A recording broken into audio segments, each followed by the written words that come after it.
Hello po! Ang tutorial natin sa ngayon guys ay kung paano natin ilipat or i-withdraw ang laman ng ating Lazada wallet papunta sa ating GCash account.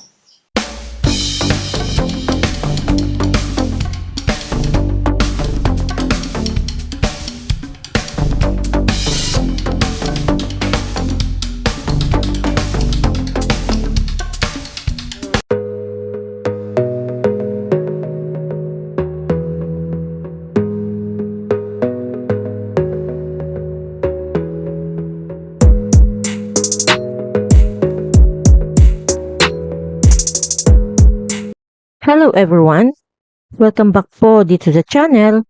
Kung bago ka pa lang po dito sa channel, click subscribe and hit the bell icon to stay updated with my new videos. Thank you!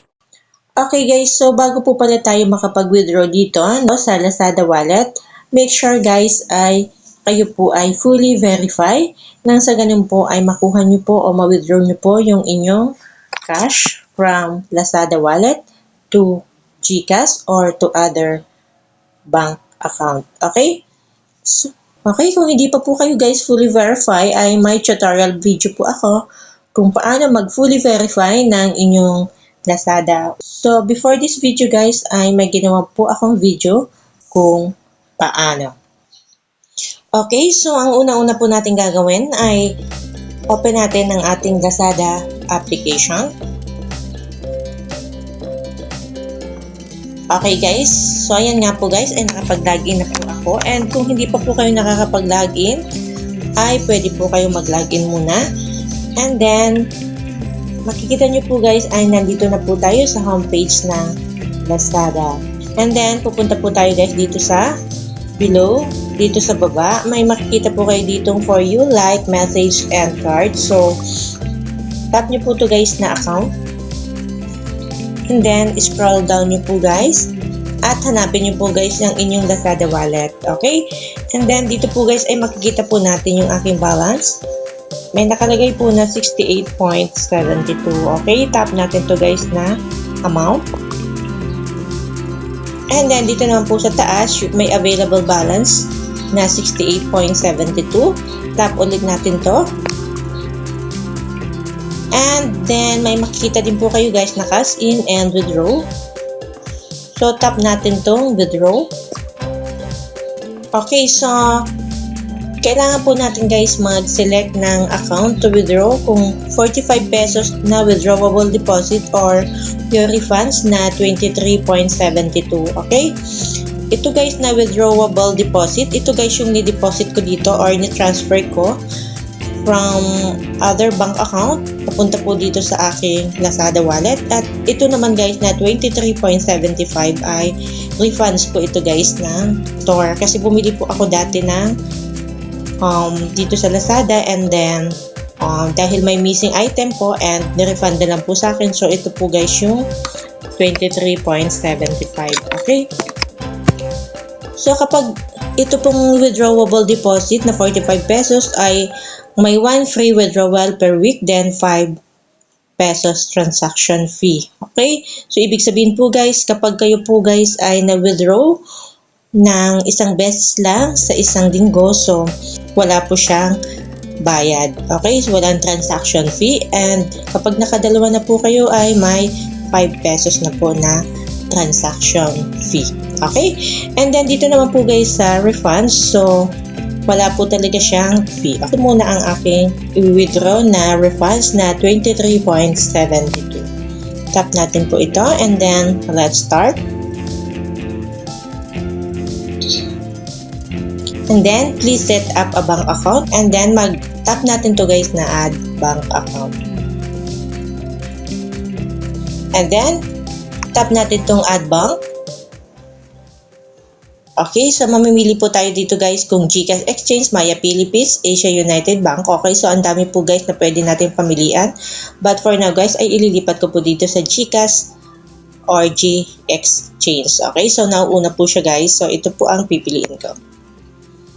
And then, tap your account holder's name. Account holder name po ng GCash. So ilalagay po natin dito.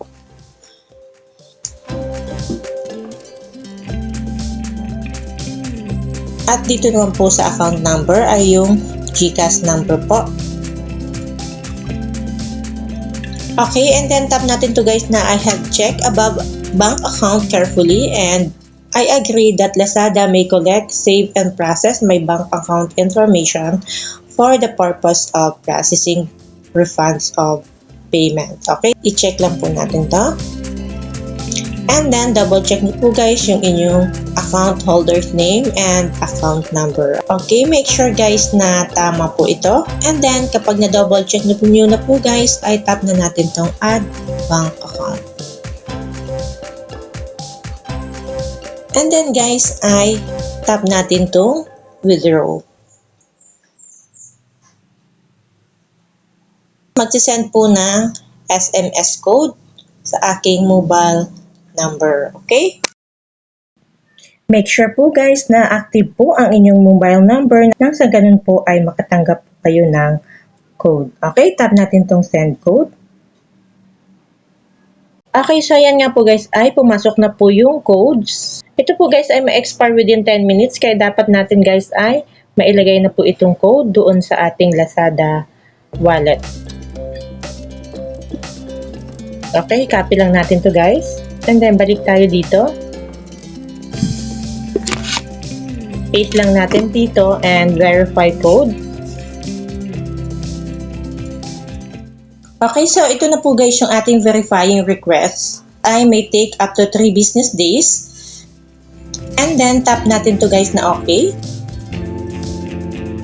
Okay, so tingnan natin dito sa ating balance. So makikita niyo po guys ay 45 pesos na lang po yung aking available balance. Okay, so scroll down lang po natin dito guys sa baba. Makikita niyo po dito yung ating transaction. Withdrawal 23.72. And then, yung request po natin ay kailangan pa nilang i-approve. Kailangan po natin maghintay ng up to 3 business days po. But within a day lang po, ay na-approve na po nila ang aking request. Okay, so ganun lang po guys kadali kung paano natin i-withdraw ang ating money from Lazada wallet to GCash. Okay po? So hanggang dito na lang po. At kung nagustuhan nyo po at nakatulong po sa inyo itong video, don't forget to like this video and subscribe this channel. Okay, thank you so much po sa panonood. See you on the next video. Bye-bye!